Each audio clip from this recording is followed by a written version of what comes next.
Hello, ladies and gentlemen, boys and girls, people of all ages, sexualities, and identities, and welcome back to another comic book review. And today's comic book review is none other than Batman and Robin: Eternal. This comic book starts us off with Batman and Robin hunting down Crane. Crane is back up to his old tricks, and basically he's trying to chuck a bunch of fear gas into Gotham and scare the hell out of everyone. So Batman and Robin track him down and they stop him.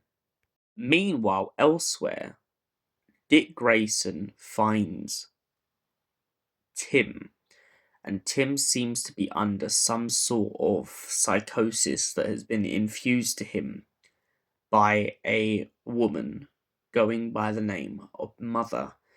Mother is some kind of super virus, and the virus has got into Tim, making him want to fight everyone.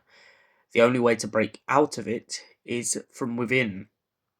Azerial is also trapped and is part of this dream.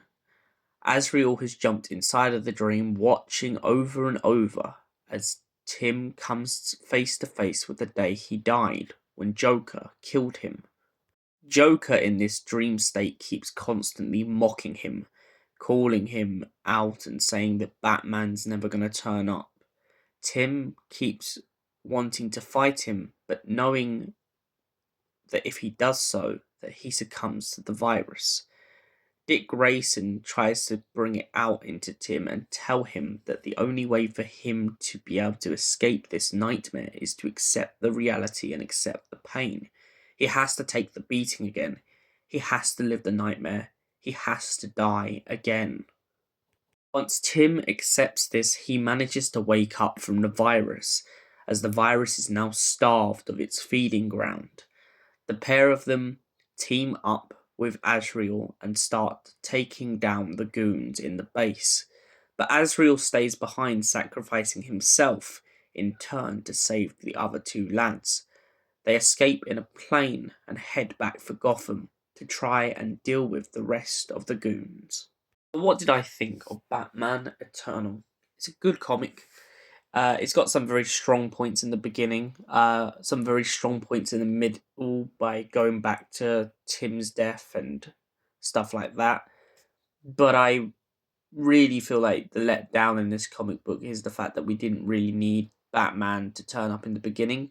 It's a bit misleading of the comic, where it kind of makes you think that the whole comic book's going to be about Batman and Robin, and then you get into it and it's about Robins, yes, but it's not exactly about Batman at all.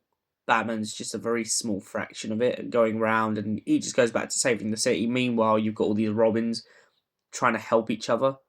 The Red Hood kind of rises in this comic book, which is really good. And the fact that he comes to terms with his past is the greatest part of this comic book.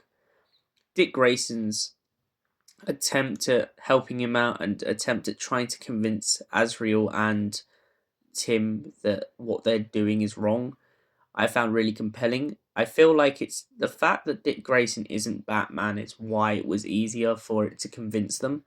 And for that reason, I give this comic book a solid 7 out of 10.